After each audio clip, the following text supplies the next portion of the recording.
Assalamualaikum warahmatullahi wabarakatuh. Selamat pagi pemirsa setiap podcast SMA Negeri 1 Demak, aktual, akurat, dan berkarakter. Bertemu dengan saya kembali, Bayi Haki Aditya, sebagai host pada kesempatan kali ini. Di depan saya sudah ada narasumber yang keren, berkompeten, dan sesuai dengan tema kita pada kesempatan ngobrol seru pada hari ini. Nah, apa yang akan kita bahas? Yang akan kita bahas adalah pentingnya pelajaran fisika di kalangan pelajar MIPA. Oleh sebab itu, mari kita sambut narasumber kita. Selamat pagi, Bu Rohania. Selamat pagi, Assalamualaikum. Waalaikumsalam, Bu Rohania. Terima kasih Bu Rohania telah menyempatkan hadir di ruangan podcast SMA Negeri 1 Demak ini, Bu. Bagaimana Bu keadaannya hari ini? Alhamdulillah sehat. Alhamdulillah. Semoga diberi penuh keberkahan. Amin, amin ya rabbal alamin. Masih sibuk mengajar ya Bu ya ini? Iya itu namanya tugas guru. Tugas guru. Kewajiban harus kita laksanakan. Kita laksanakan dengan sungguh-sungguh. Nah, Bu Rohania ini sebagai salah satu pengajar yang cukup senior fisika ya di lingkungan SMA Negeri 1 Demak. Kali ini kita akan membahas mengenai seputar fisika, mitosnya dan juga tips triknya Bu untuk pelajaran fisika, terutama bagi siswa-siswa yang ada di jurusan MIPA. Ngerti nggih Bu? Yeah. Nah, ini kita ngobrol seru yang pengen diketahui pertama kali itu adalah gini Bu. Jurusan IPA itu salah satu mapel peminatannya yang wajib diambil adalah fisika. Nah, orang awam kan taunya kan, oh IPA itu kan berkaitan dengan alam, binatang, tumbuhan, fauna dan flora. Nah, relevansi fisika dengan alam ini bagaimana Bu Rohania? Oh iya. Oke. Gini ya, Pak Bay, ini kita tahu bahwa fisika termasuk dalam ilmu pengetahuan alam, ya. Yang kita pelajari dalam fisika itu beda dengan biologi. Kita IPA itu kan ada biologi, fisika, kimia. Oh iya. Ya, kalau biologi itu yang mempelajari tentang makhluk hidup, yaitu baik tumbuhan, hewan, atau manusia. Ya, oke. Kalau kimia yang dipelajari tentang materi, tentang sifatnya, strukturnya, susunannya itu ya. Nah, ini beda dengan fisika ya. Kalau fisika itu yang dipelajari tentang gejala alam ya. Gejala alam, materi itu tentang perilakunya, gerakannya, kemudian tentang energi, gaya, ya istilahnya tentang bekerjanya alam. Iya, itu yang kita pelajari. Lebih luas sekali. Beda ya, luas sekali dari yang paling kecil sampai yang paling besar. Makanya materinya sangat banyak fisika itu. Iya, karena bekerjanya alam. Iya. Bekerjanya alam ya, berarti seperti sesuatu yang tidak tampak tapi dapat dirasakan. Ada. Dan bisa dimanfaatkan oleh manusia untuk memenuhi kebutuhan hidupnya. Gitu. Nah, seputar pelajaran fisika yang identik dengan gejala alam, sesuatu yang ada di dunia ini tidak nampak tapi masih bisa dirasakan dan sangat penting bagi kehidupan manusia. Akan tetapi tantangan bagi pelajaran fisika dan juga pengajar-pengajar fisika itu gini Bu Rohania, tidak sedikit juga para peserta didik yang ada di jurusan MIPA itu memandang fisika adalah pelajaran yang kompleks. Nah, bagi mereka yang suka tantangan cocok di fisika, tapi banyak juga yang terkesan menghindari dan takut dengan pelajaran fisika. Ini juga berlaku secara umum Bu. Nah, adanya label yang seperti itu dari sudut pandangnya Bu Rohania sebagai pendidik fisika bagaimana Bu? Bahwa fisika itu horor gitu. Iya. Oke. Sebenarnya kalau kita mempelajari fisika itu hal yang menyenangkan, tidak momok. Enggak. Kita mempelajari fisika itu seperti saya kalau menerangkan, anak itu saya ajak ke dalam alam pembelajaran itu. Dia akan senang, itu. Jadi tidak malah monoton, tidak bosan kalau anak itu mengikuti. Jangan hanya membayangkan tentang rumus-rumus hitungannya jelimet, jangan. itu nanti terakhir baru. Tetapi awal-awal anak diajak untuk berpikir bersama. Dalam istilahnya kita mau membahas sesuatu, anak itu diajak ke dalam alam pembelajaran tersebut. Contohnya. Misalnya anak akan tertarik itu ya. Contohnya misalnya Pak Bay itu kalau upacara pingsan misalnya, ya. Anak otomatis kan ikut. Dia alamnya upacara pingsan.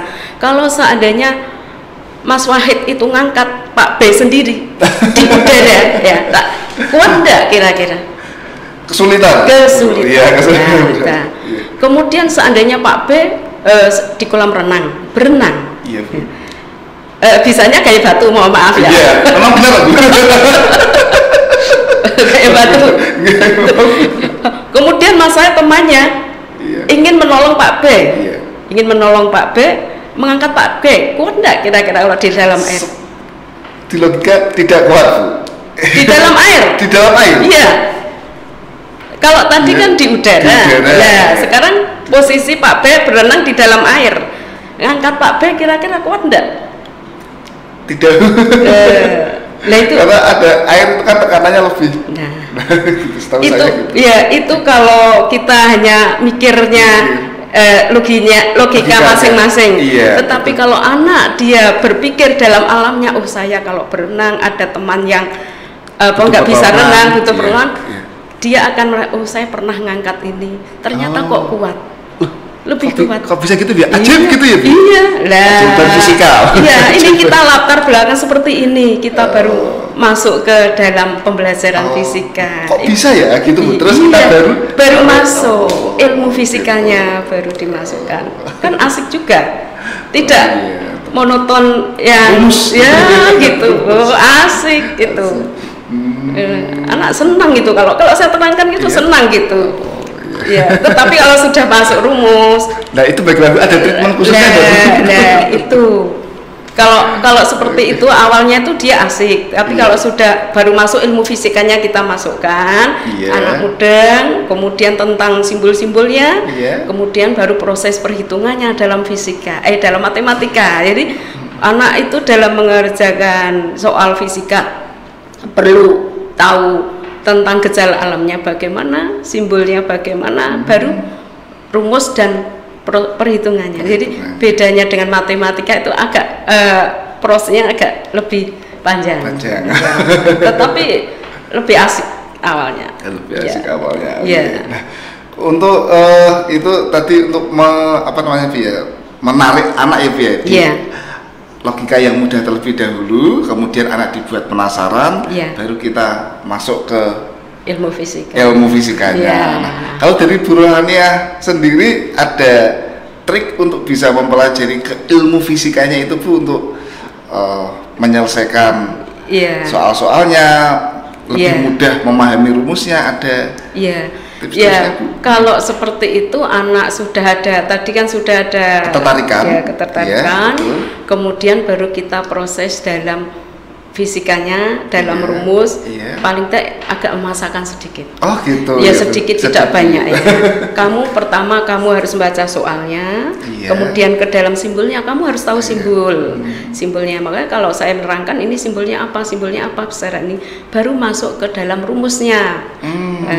Rumusnya kalau sudah rumus tahu kan tinggal masukkan angkanya, prosesnya. Ya terakhir kalau angka udah masuk kan tinggal matematika perhitungan.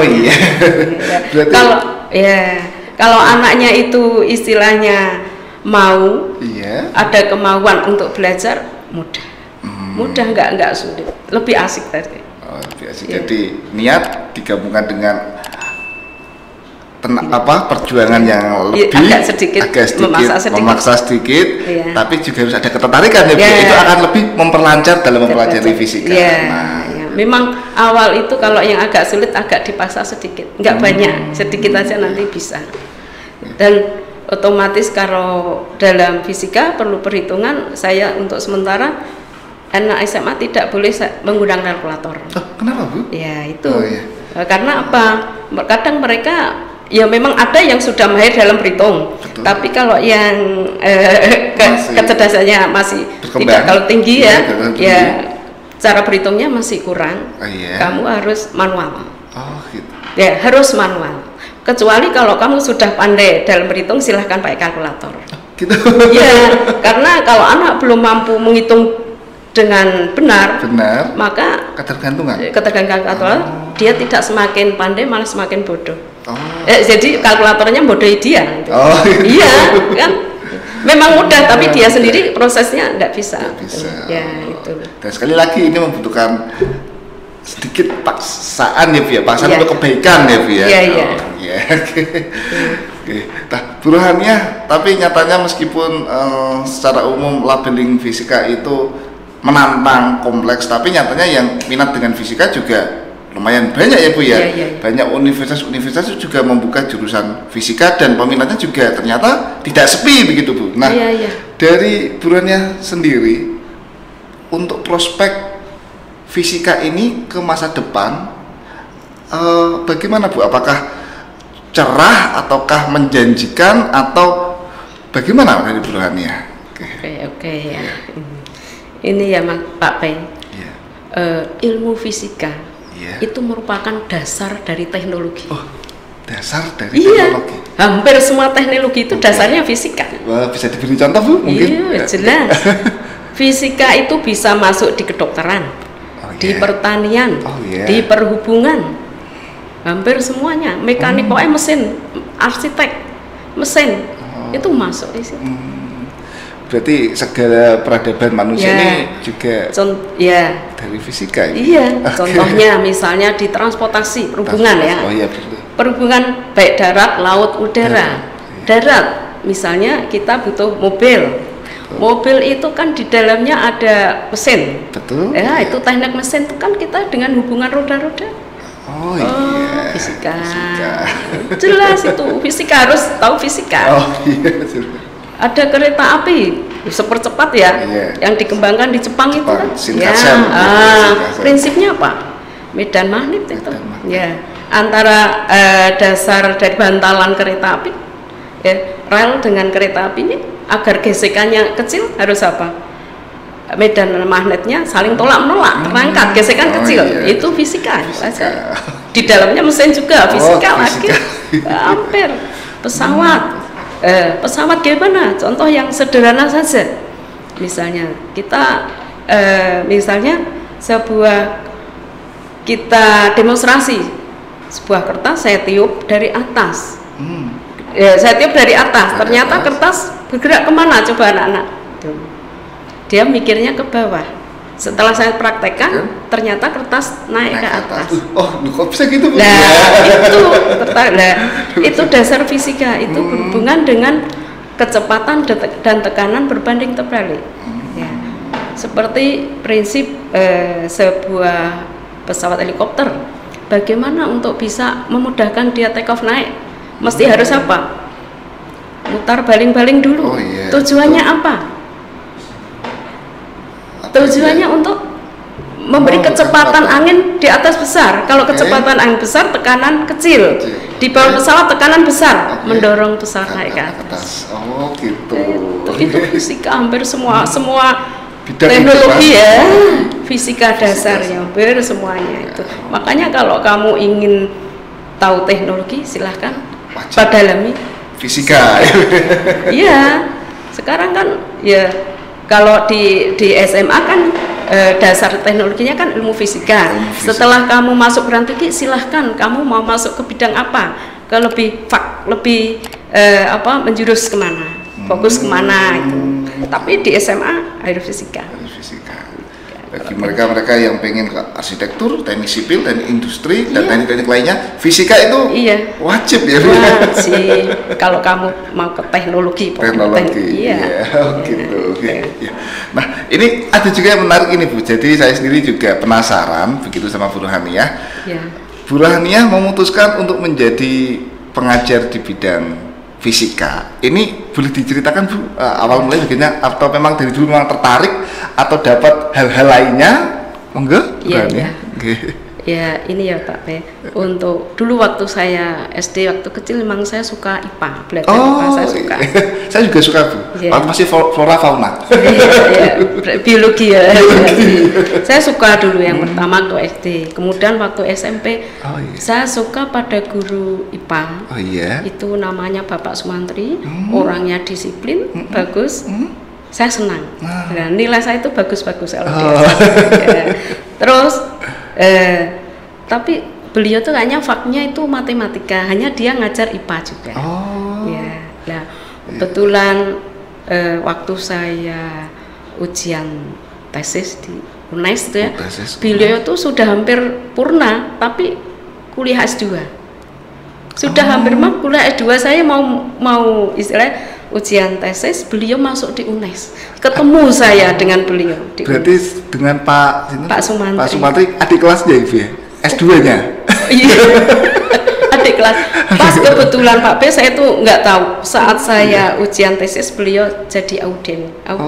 Ikut audien di situ. Ya itu. Saya nggak nyangka kalau ingin ketemu sama Pak Sumantri.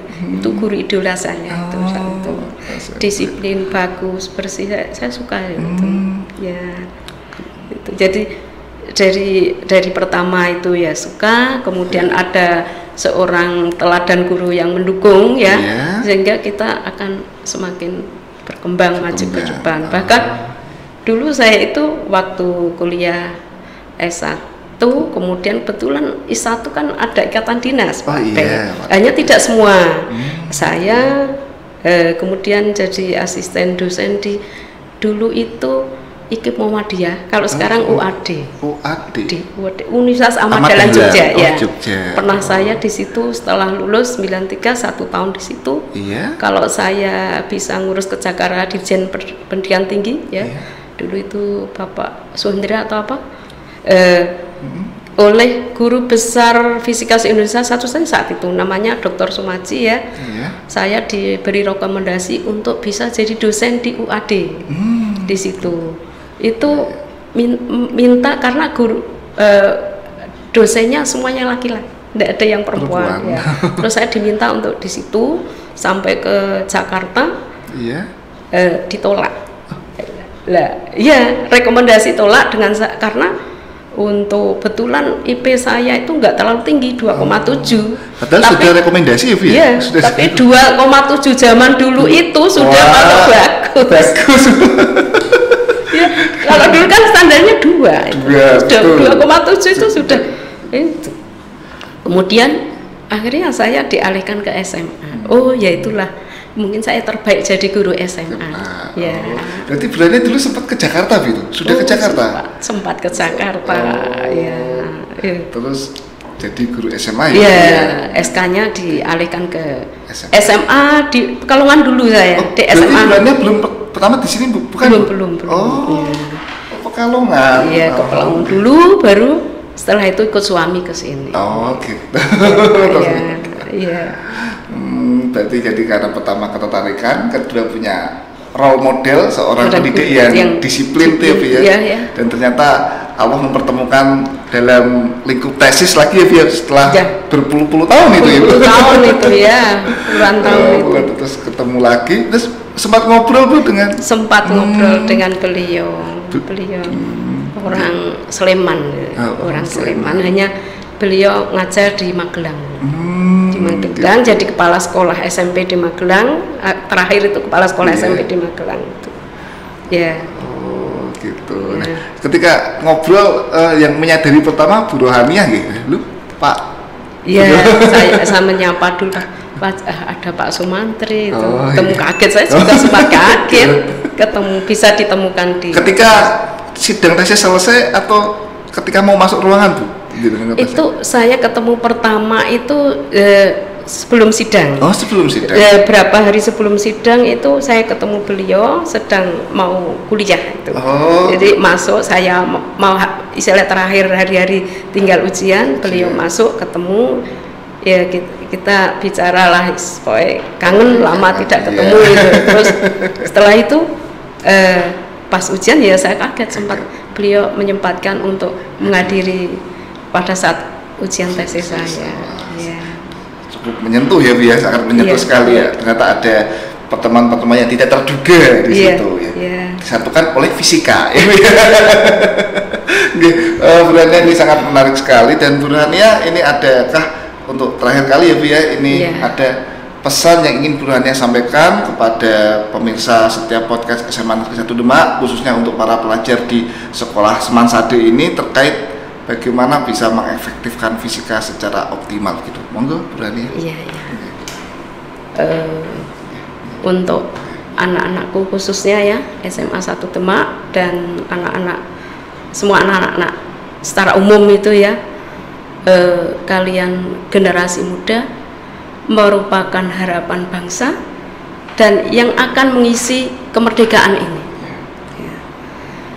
Tolong kalian belajar dengan tekun ya, belajar dengan tekun, isi waktunya dengan kebaikan yang positif.